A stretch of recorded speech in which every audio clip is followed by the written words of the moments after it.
ভোটমুখী বাংলায় এই যে বহুমুখী প্রতিবাদ ছড়াছড়ি, প্রার্থী না হলে কার্যত বোঝাই যেত না নেতাদের দক্ষতা কত গভীরে। এক্সট্রা কারিকুলার অ্যাক্টিভিটিতে এ বলে আমায় দেখ, তো ও বলে আমায় দেখ।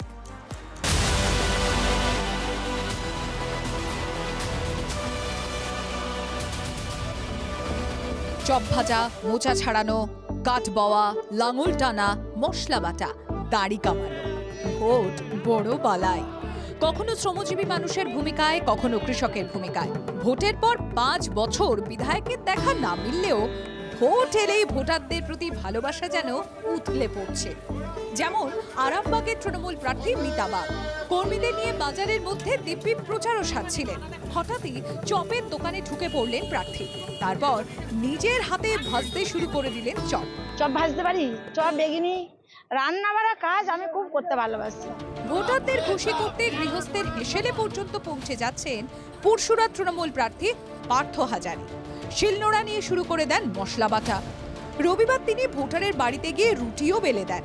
দেখেই বোঝা যাচ্ছে সুযোগ পেলেই রান্নাঘরে ঢুকে পড়তে ভালোবাসেন। মায়েদের সাথে একটু হাত লাগালাম, একটু রান্না করলাম, তার সঙ্গে আমরা একটা মা দেখছি পেঁয়াজ বাটছে, আমরা একটুখানি পেঁয়াজটা বেটে দিলাম, ওনাদের সহযোগিতা করলাম। তার প্রতিদ্বন্দ্বী বিমান ঘোষ আবার জমি চষতে নেমে পড়লেন, লাঙল চালালেন জমিতে। আমি মাঠে ওই নাটক করার জন্য নাঙল করতে যাইনি, কৃষক একটা নাঙল নিয়ে যাচ্ছিল, আমি তার হাত থেকে নিয়ে দেখলাম যে ওটাতে কতটা কষ্ট, কারণ এত কষ্ট করে কৃষকরা আলু সবজি ফবজি ফলাচ্ছে, দাম নেই তো। কৃষকদের মন পেতে আবার কাস্তে হাতে গম কাটলেন রতুয়ার বিজেপি প্রার্থী।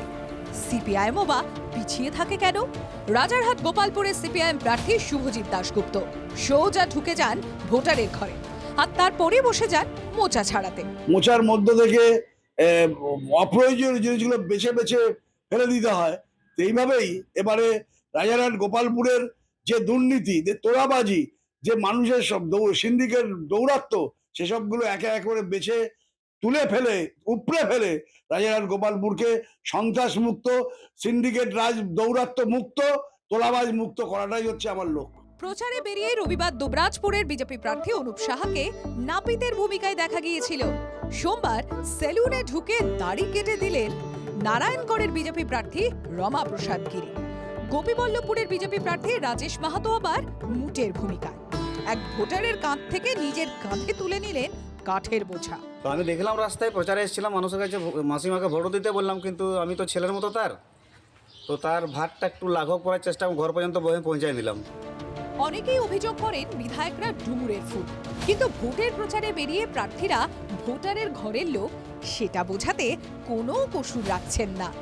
Bureau report, TV9 Bangla.